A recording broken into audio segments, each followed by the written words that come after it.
Yasa Barbara said Mpensenpensenmu bro. And Chason Konkoma, I am Madam Gold House. Original Sasaba Usu Watin checkers. Nana flanket here and now that's who the barrier or Techiman. When Techiman mine and Swahini and I feel the young for chairman. So the first somebody text messages Eba say Kramine or Krahon common everything because and yet you are moving JD and Achnano. Yankase Munyadi. You say, I pay if the rabies a drone which is at combating, I'll say, a be in the honor. Oh, area, Uber, to buy out done a dinner to say, Cram India. Yan Fenyan, as well happy.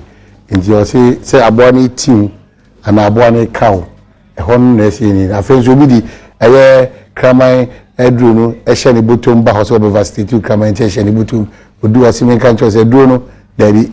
Your friendship with your temperature be say all the time a drone a share freezer minti so you don't show what to do a moment I show what we do maybe about panel crano I say that and your man any now na you sampa and here say your boy home buying freezer at the rabies no you be this common a bright you know the documentary no so episode Adom Adom TV so but to say there Edmoko be on the Kenya from Kwaba Ghana of a year Spinters Bachona Kwana so one of them Bachona total you can't come here once a month you're unable to do without them you make on once a match or after your debut done Crank Rodas you got them lucky about clinic and after no change so dependable about home as with the new draw abedjaso eboa ma yadia do in a etimi echo Mijna Madam Gold and then with the Asadaka Siama obi biara obeja and brand and the beware ewo sunyani Nano memenda ma bibia koso kama Salt City asafo manyina so mo so ya chiamo muso mbo amode bo ye ka say nimya for Benjamin aye atnase sanso na ya for Yamin enso atnase anyway omudi o nko ko da odi mama ade so bremi ti anu adanase EMS wanyem DHS or patronizing made in Ghana products into EMS. That's good. And I also say me masuma deputy national coordinator and I'm say but what you share no Hana family man yakwa hunter na about me that's it. Yes, very powerful. What do you go Good. No what is saying? Once you see them the cause be a come mobile training you see it no. By all means. Okay, all right. Oh, I mean, me ko Kumasi weekend. You make echo say on me no we am who am be kan. So no we am be kan. That's really honorable there me na ya me see your kra because the you hey to so oh sir. I was go share one. I go see any. You to so and they to so. And the Ghana for you na taste no. Da ni bedru ya so me mantena so street so ni say Juma ho a wasi ekobo. But the good thing is that MPP were the defensive in Ashanti region. Okay. One thing ekoso ewo and they will continue to be on the defensive whilst we play the attack. Okay. Last time we can the facing of posters and the destroying of banners near I'm saying but any issue here our honorable and Oman radio. So cameras in between me capture. Where is it sorry. Yes, to between me. Ashe. Where if I constituency? Ashanti region. Asafo Amekum area. Okay, Asafo Amekum NDC in Puyine Titaronum. Between me. Omako Shunshani in form. Where Adia Niana on Friday. Okay. Just this Friday. You declare we be a friend on 118 on try. On 118 no try. On 118 no try na say. On try. You declare we be Ashanti region say you Mahama Friday. Every Friday. So we monitor Ashanti region. Bonso Obia DP on WhatsApp is turned into the president. Facebook is turned.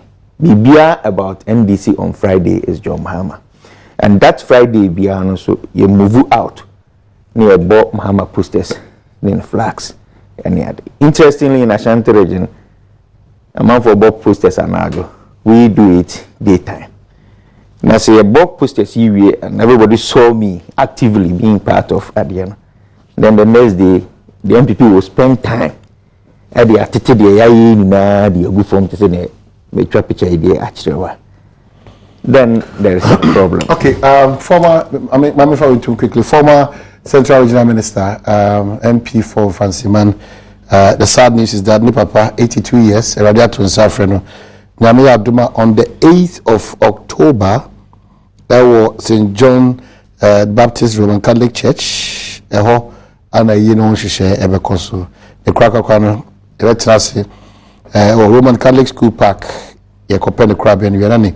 Question dano yako na say sorry oyire jan ho Mrs. Elizabeth Kwansa ni Powell emano de on dos ye pa na Lira Aquinas papa ne kana say former Central Regional Minister Radiato Safreno you know the 8th of next month October 7 make late Edward Kwame Kwansa 82 years. Wrap up now, people. Yeah.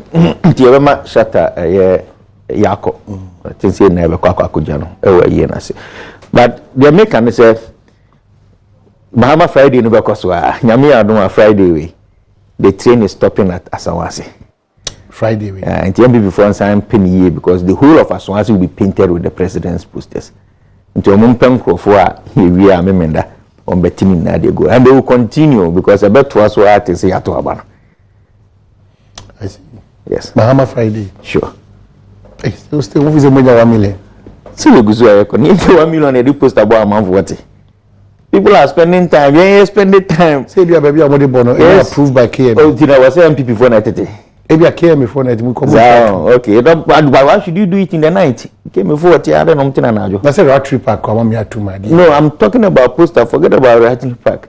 You can poster ho asem. Okay. You poster no you sorry anopa. You spend your hoarding.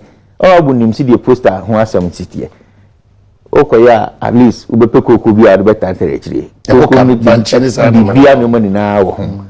Near bomb wedding says, no, now also poster was so tired. Would they want to know the back what it will be the other good demo there? It's an issue. I could tell you who the caps with and common on mini. There's really a Kutiano. Who the cap fit? Baby, we are director. What is your boy? You also say Kutiano. I don't mind the one to say before na yes I did. And oh my head can chair tea for now. And you know especially up in West 4. Yeah. You know Aquinas so your manager. You see oh my head. We say starting was MPP for a board defensive and they are attacking. Any good coach be I will tell you say aka 5 minutes and me about board and 10 minutes naso. But only do about 7 or 10-0. Why do you go attacking? But any good coach be that's what they will do. When you ball now, you keep it to yourself. Now, aka 5 minutes or 3 minutes me upon only do about 10-0. So let me tell you, reserve energy for the next match. That's exactly what is happening in Ashanti region. Out of 35 season, 35 or 47. Is it 30, 47 season. Omumu 3 or so. 4. And you offered 3.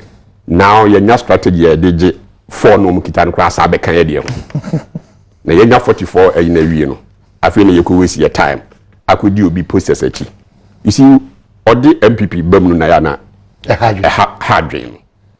So, or create unnecessary tension between MPP and DCs. Look, the BND adults say, "Mimi na netting posters." Oh, yes. Oh my, he tell no. Yes. And what they tell no. We are me be kwa tete. Me na me dey tell. Yes, we are but we are no san film no diaba. Because listen to one analysis no. Or see your quarterly posters na daytime. Anadwo no obi abetete na ya san akwa na oangase obi mpo no se MPP fo abetete meaning say ohu se MPP fo etete ade akia na wasan akotare foforo na MPP fo abetete na ote ho ye hwe han they are in charge of security in the region Is that possible? Is that possible? You are in charge. The regional minister and the head of the regional security in Ashanti region. Okotare posters no. What we send people for the no matter. First one, we are okase and yahwe. What's that Kotare second one? What we send people for?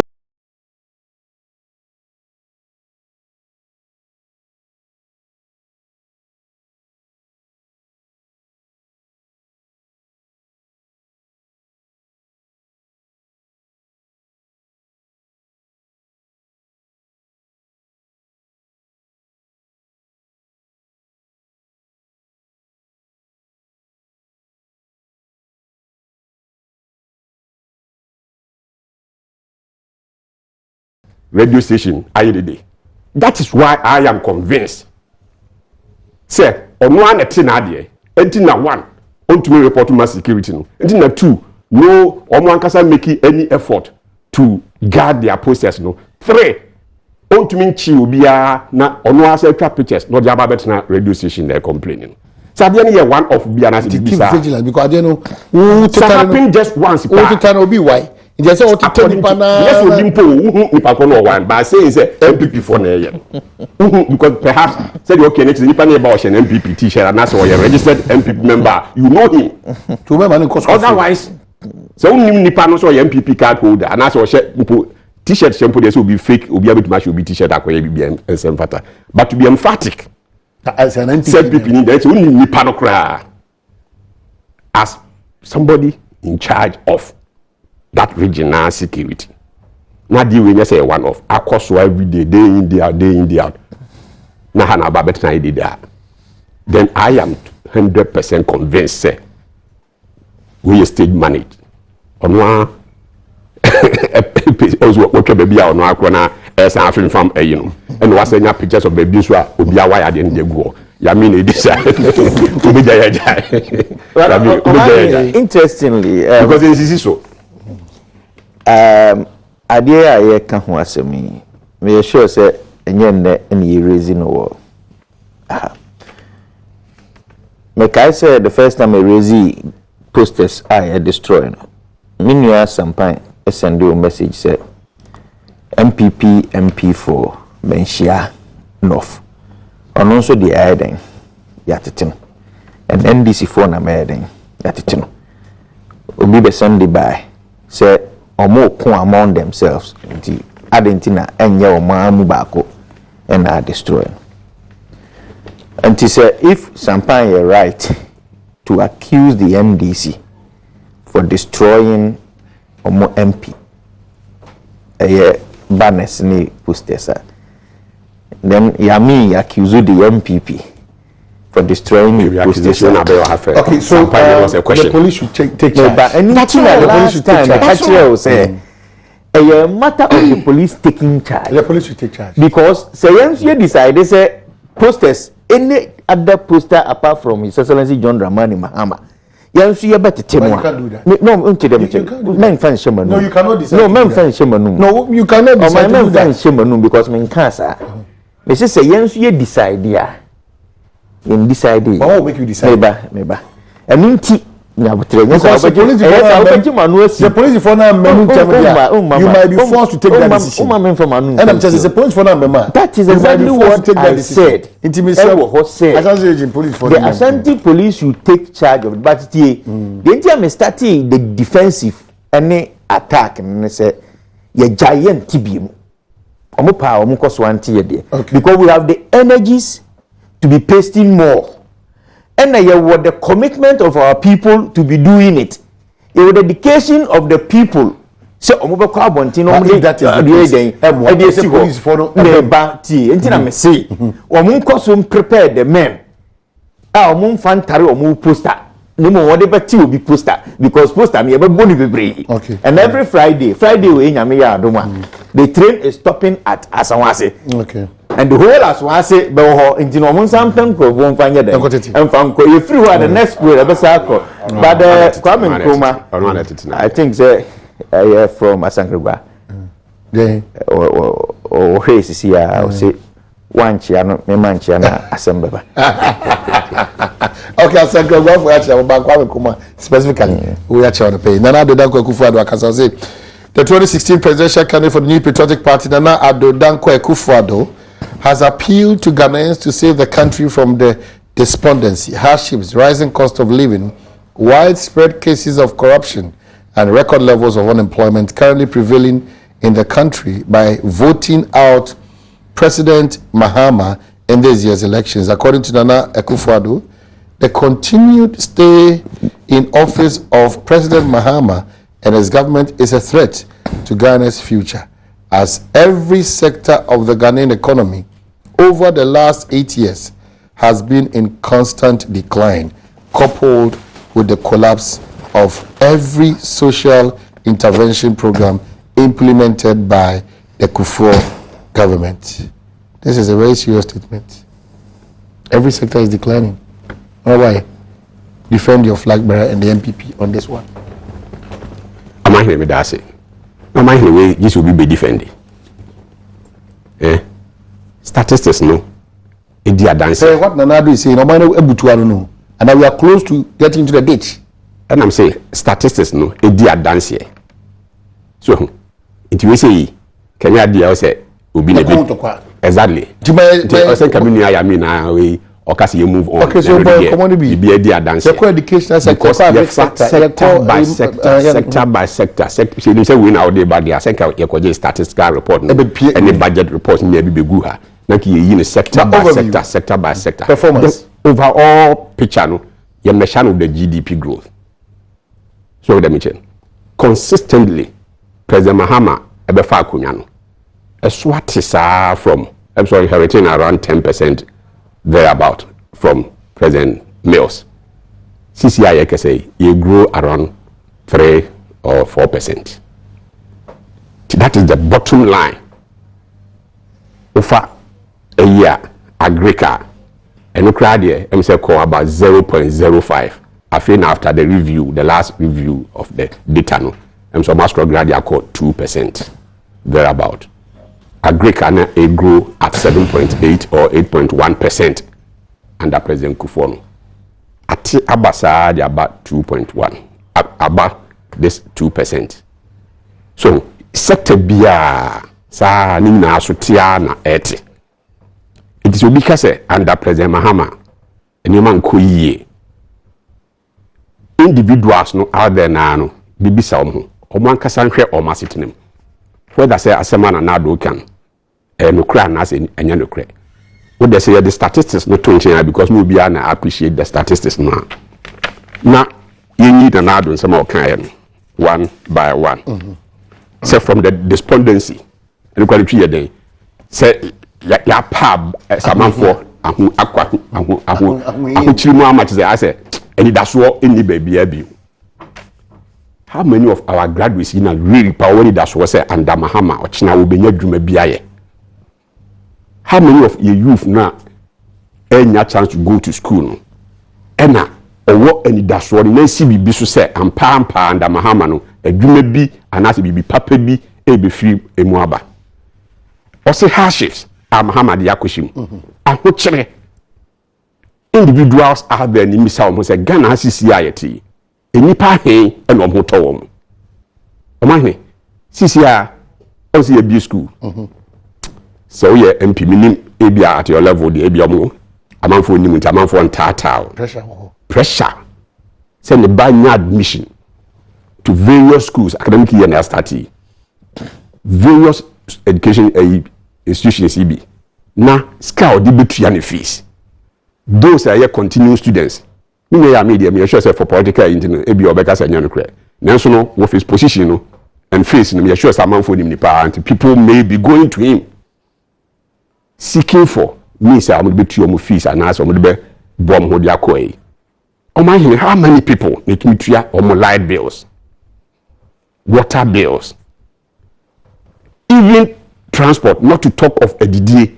Say nipa ni bi nya ne sabe kona no me count 3 square meters square. 1.5. Enipa hen and at the end of the day no it mean aduane papa edi twice a day and 1.5 times a day. So eti okay kasa ni o me nyina bom Nana Adom kase.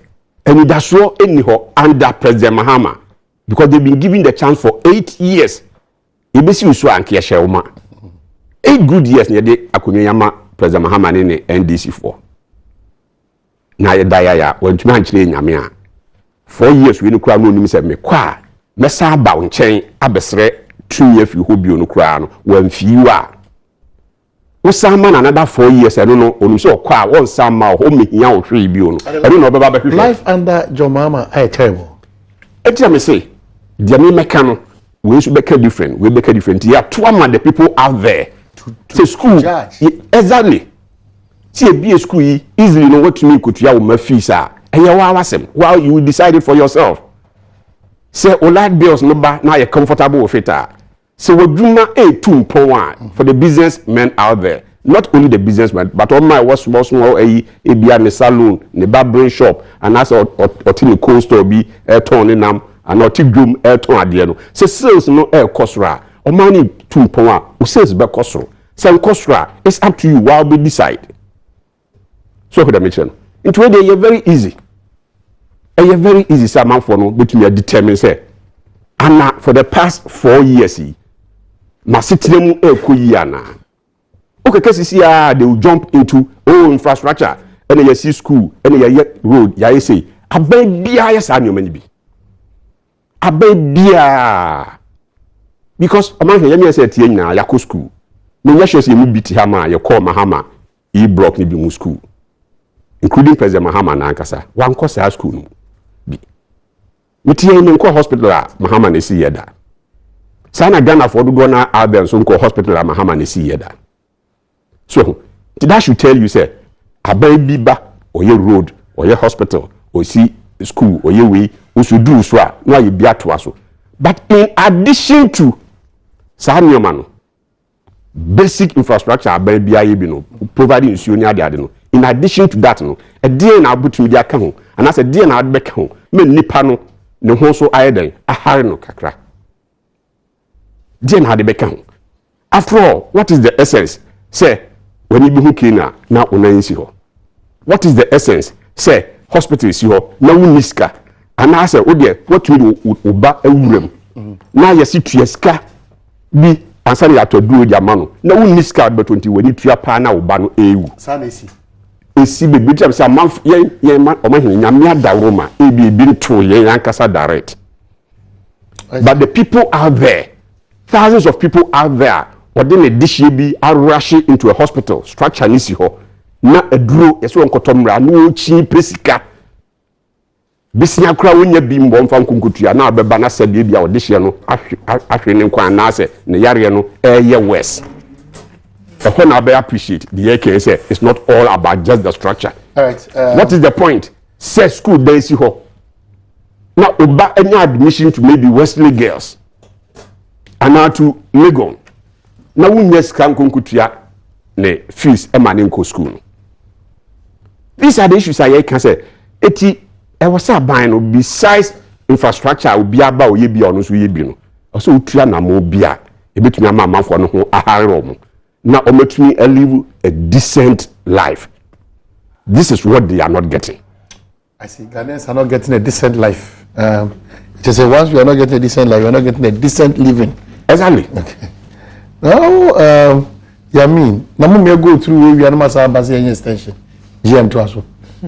That's why they sing GM Traso. That's it. And well, for you, I will trade you. What do you? You mean, na somebody a chat to an franchise. O more share. No more mutie. And a bit to me, I decided. Okay, as I was deputy production manager, who happens to double as a politician on this show, I shall tell you, Minister Alexander John Akon, my channel, pay one farmer and home to as I know what was. What statistics, massive improvement in all social interventions. You can easily check from NHIS and LEAP among others.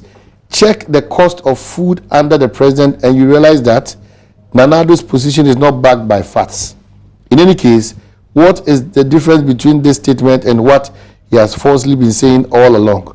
Food joints have multiplied all over the country, and they all sell out at the end of the day, every day. John Alexander Akon, Shadow Production officer. That's you know, Mr. Machao.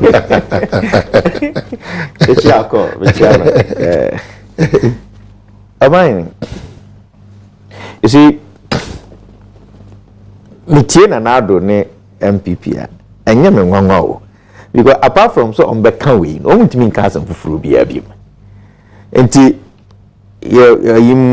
Tricasam, we say, I could say, I such a cromacra, and Yennefe. Because a Yennefe, a command be Didier. And Tissa, in 2008, a brand another be the flag bearer for the MPP. Say, Unya adaje na utienwa. There was one time I oba menshia.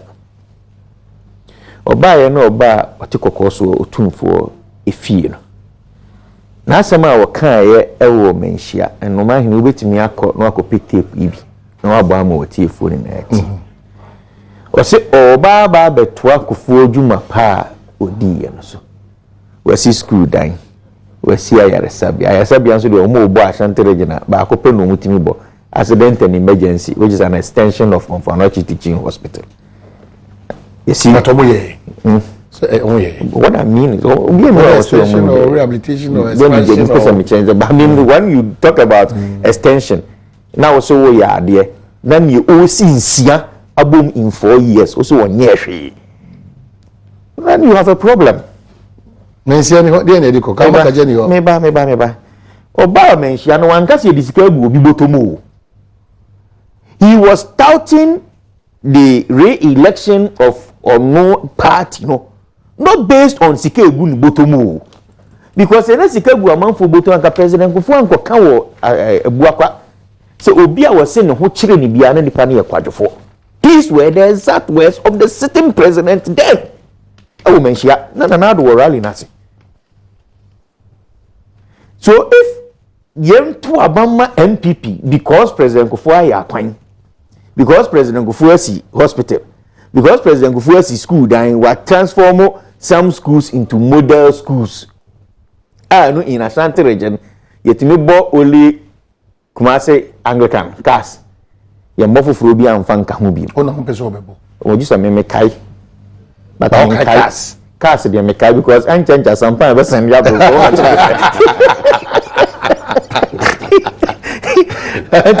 Say if development na now do base ho se yemfa to abamfa mani biem man to aso as in President Kufuor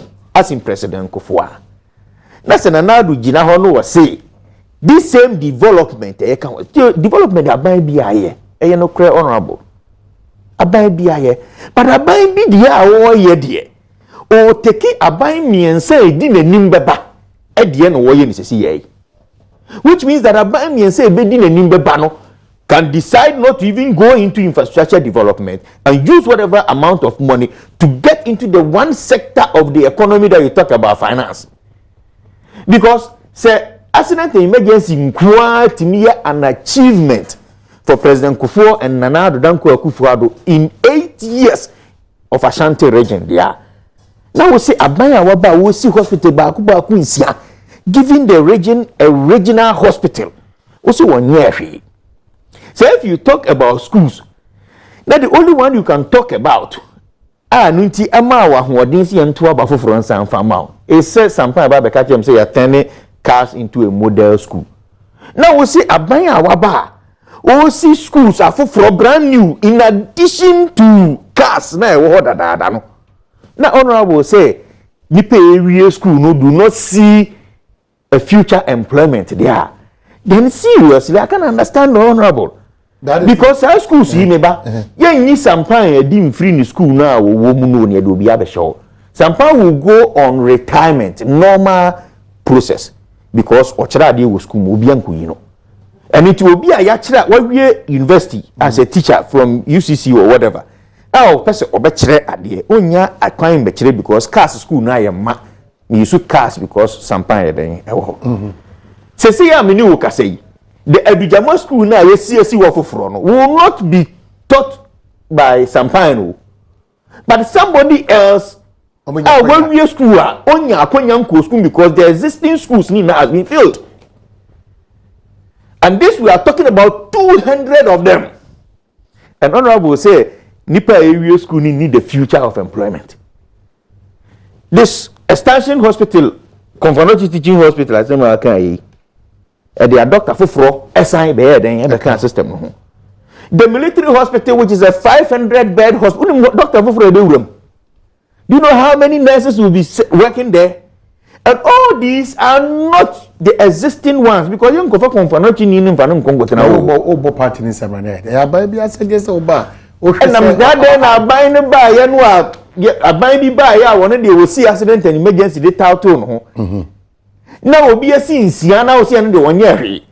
That person, you know, is doing 4 times the over. So even though your infrastructure,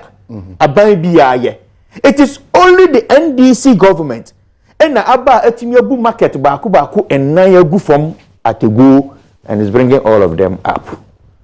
Unim ni parodua ebenya stores ewo kejetia aye trading omwa enka omo pe se omo benya. Do you know how many stores that the central market edibeba in addition to the way ye bunu to honoma? Over 100% of the stores is added to it. And it is 100% of it. So if stores near 300, in additional 300, they sign back home by the new market now. It means that Nipa 300 are not originally access to trade. Our central market, one of the biggest market, will have access to that. And that will be in a year ahead of us. And to look at them and say, and it's that's what you in putting up infrastructure there, I will have difficulty in understanding you. Apart from that, can be anywhere.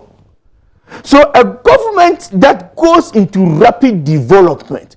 In 2004, na yenia Bema, Miami Senior, Adom Fupa, Honorable Masuel Kufijua. He was the mayor of Kumasi.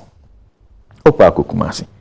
Nekubisa said all Gina se opeso wa yem rasi begani in 2004 ewo asokwa na Kumasi fo ede bonus bo se as mayor ye hu aye emfasudie bia aba oti asimo kan o si Kumasi fo ye very ungrateful because one fasika na to bia amo man numti eno mo si wo mu hu hwe. Then he started mentioning achievement. Only achievement ni bi. Achievement ni bi ni say what the car e pra kwan so. O man car e pra kwan so. Ko aburuchira honorable de wonim.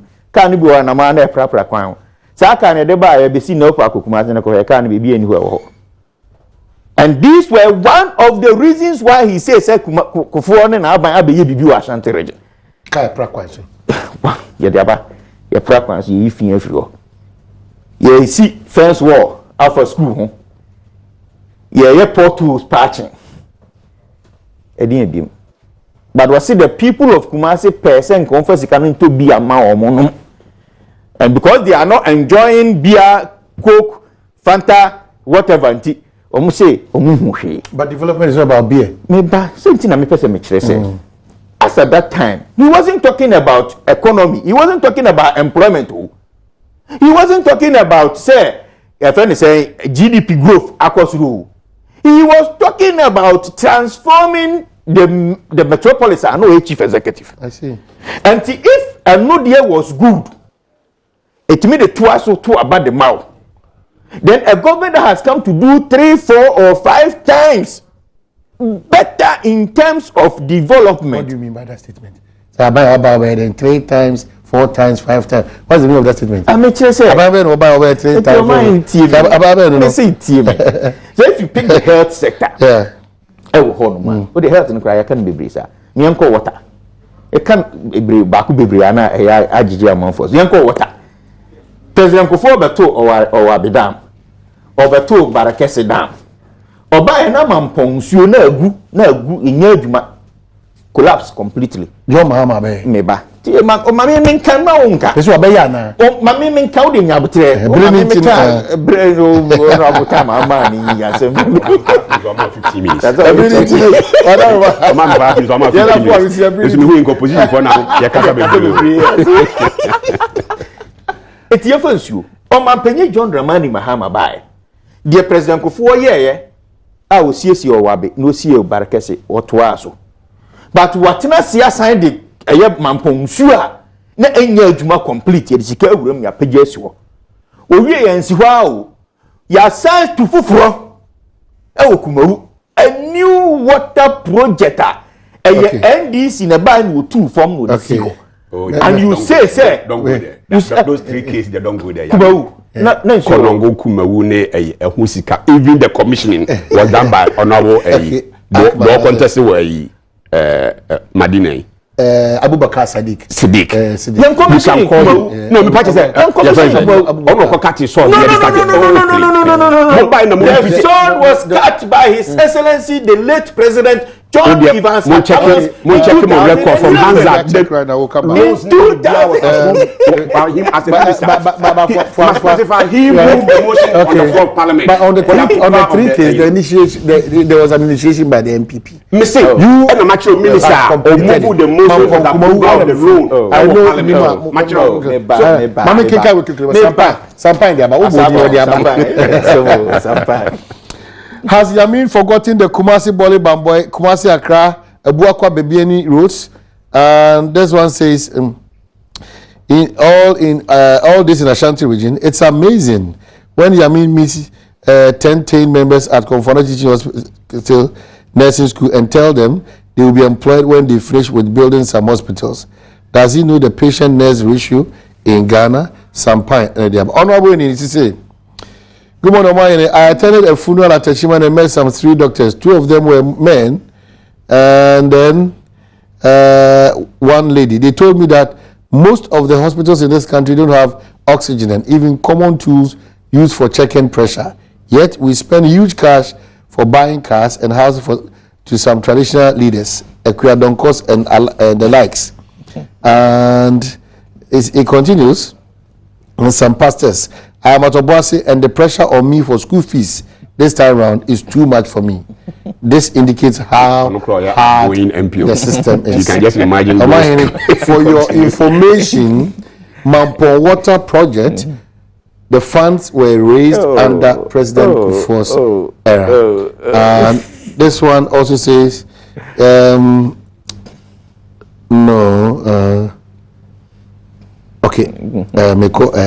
appear stadium si meka zochia also ochana mema Yamin more time no ntimi nchiro nyoma na wo kan say emi hono o man di odu bedu anu asi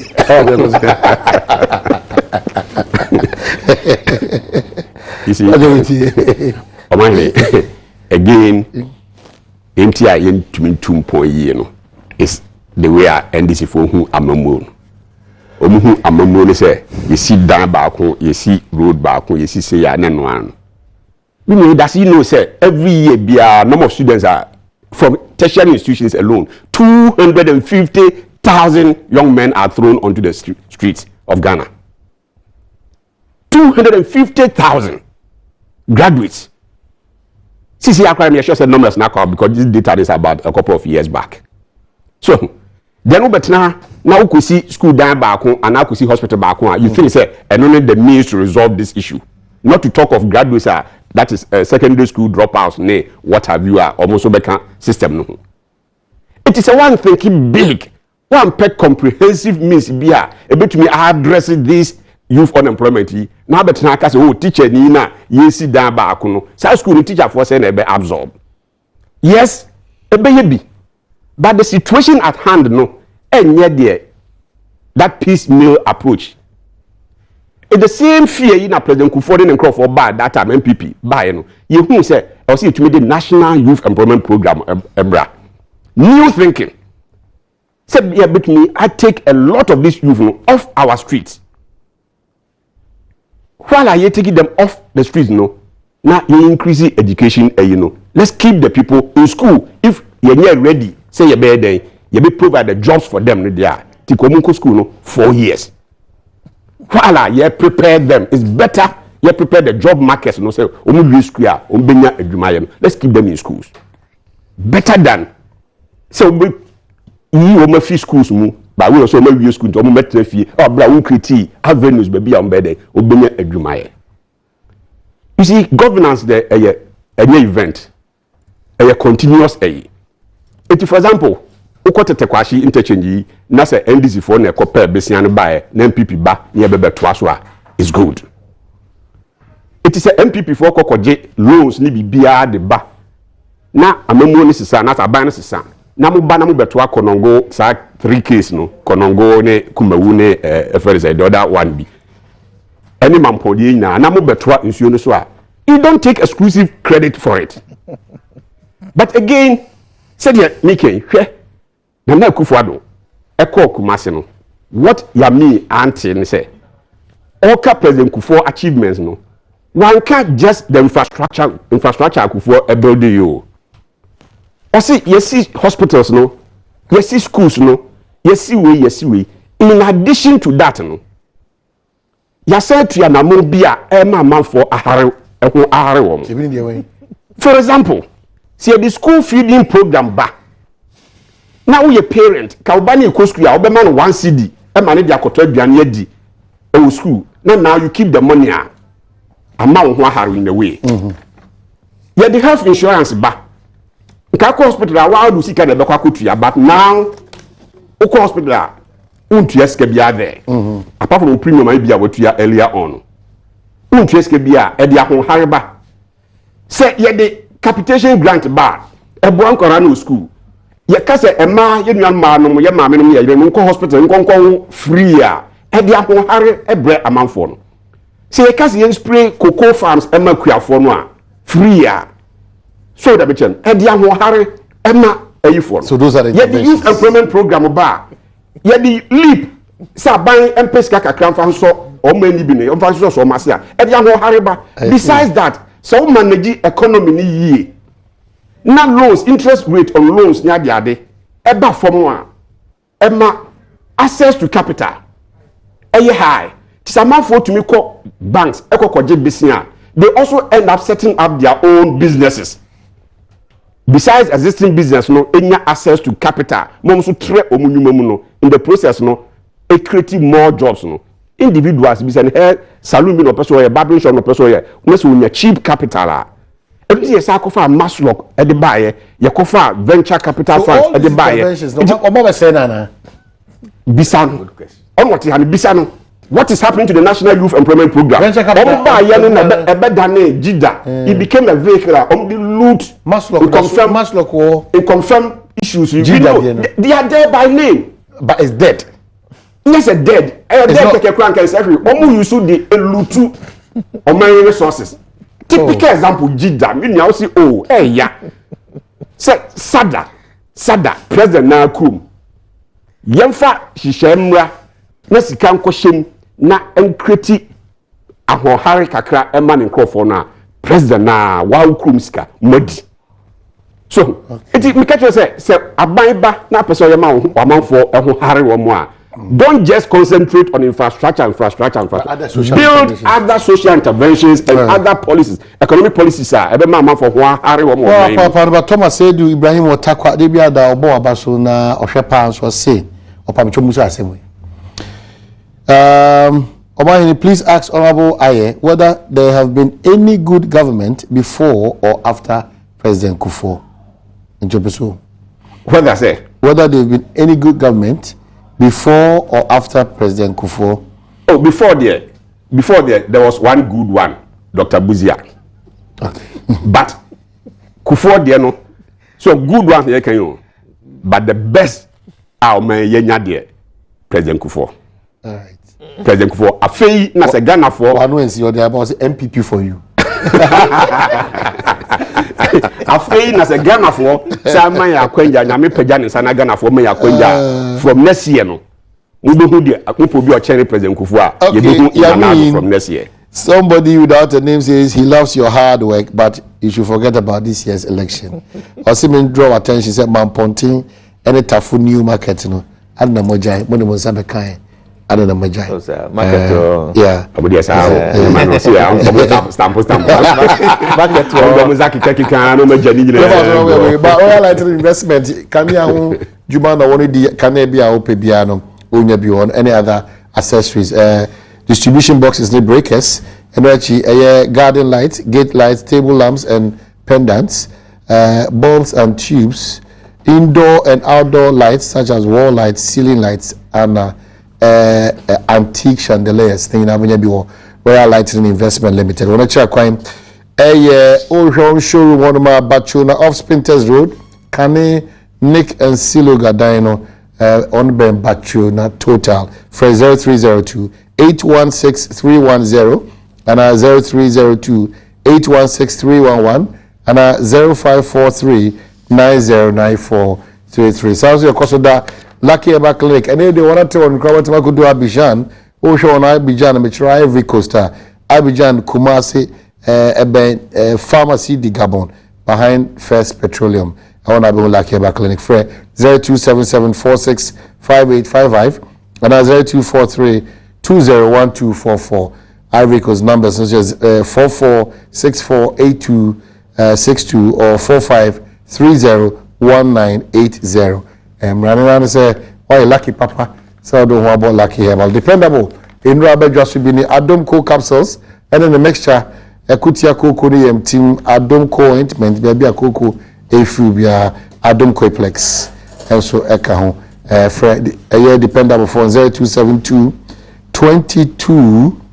22022 na bibianko so kokumase kofodia techiman takrade na takwan so wonya dependable enoni bi ede ato na bibianti bakoso all there are me that be great for social interventions bi amba eno okay ye kwa wokwa na ede atuma mai ye ko esi ekodidi most of mobile mama je agujida na okaka de kaka onye me that say Omahe ade bi wo wiase a emrepa se okay Yesu Kristo a o se me de dako ebebubu Jerusalem asoridan na me de namiensa masa heden mercy so kwa sorry yeah do kaisa se we ba ne e kire ne se o destroy ade bi a extremely easy. But it's building it it takes some time. Okay. But busa question we maybe a net time nyam emma honorable answer. Nti bia na me adom emre bia e betimi aye. This am na mama answer ma. Omo nkyere me any of the social intervention omo bodin dey the brainchild of the MPP. Na emudi he na omo ai de baaya na ebi ni ho eno omo de baaya. Now talk about Maslow. There was a social intervention called poverty alleviation under the Rawlings administration. Ye discussion na manfo akọ access ye discussion aye from where for the 8-year period of His Excellency John Ajekum Kufuor. Poverty alleviation OTBM completely dead. Ni good ye emerpa. It collapsed no. From 2006 President Goforsa Marco Pesikabi I think it was 50 million Ghana cedis or something. No, Maslow, yeah. Yes. At the aba be set up BBI a friend of Maslow. Exactly what poverty alleviation was doing. And Mbusa was say breaking of it. But who see assassin ye adding. It is if the MPP confess as he can buy, and they say poverty alleviation set up no akofom because he can name to me from Mabusi and Makopes as way. May the Baba be shim near the assess say, oh, who is sent come back as somebody be for buy. But poverty alleviation must like a difference. Difference in the difference in the poverty alleviation fund. Now you're part of common. This was assembly common fund. That was a percentage of it. I am an MP. No, it's still the same. Say the common fund 100 Ghana cedis block. No, see you 1 CD. If I poverty allegation from our district home one. Maslow is a whole entity set up. Exactly. Meanwhile, yeah, buy, 100 cities, no. Okay, the DCs and the I think his argument is that I didn't be anywhere from Mamudia by a whole but radio he's getting it wrong. But common fund has not been reduced. We did not reduce it. It's an assembly people who use portion and they support poverty allegation. They can still go ahead and do it. The Maslow was a news. We are sure of Kufuor bus, Metro, my yes, of course. Maslow was a newsman. Okay, but look at the man. Can you remember the Quebec? Oh, I didn't know that. So I'm saying you will be a friend Osa. Osa, yes. Okay. So it's a setup no. So my problem was buses near there. And it's a president before buy. Yes. Before the statue or buy after this 19 years. As a man, person next time. Maybe that don't can. I just want to say, the president before buy and as our buses here or cover buy, they set it up or buy no mass transport. Or buy and was say the collapsed. Osa buses no. Makofa bus for Frodi about Bishim to revamp the OSA transport system. If you say Kenya Metro Mass Transport. Okay, so you're revamping the OSA system. If you sit down, now what you do is a move. Oba complete. And you're very Miami. Oba now collapse after 19 years. Honorable even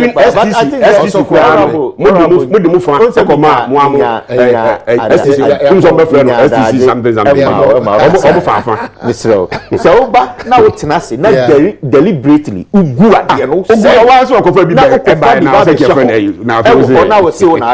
but you see dear His Excellency John Dramani Mahama aye better me say this social intervention move affordable housing affordable housing social intervention buses na maka sada o se man so buy so you see set more than 1.6 more than 3 billion metro mass transport buses billion. So there are improvement of all the metro mass.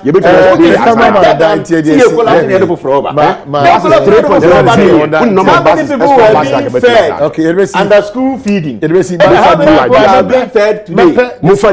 This bit of the NA conversation say, those interventions MPP to some of as your argument you put across, so I will situate it and know say challenge you addition to the but me that say America must say new ideas radio should must say okay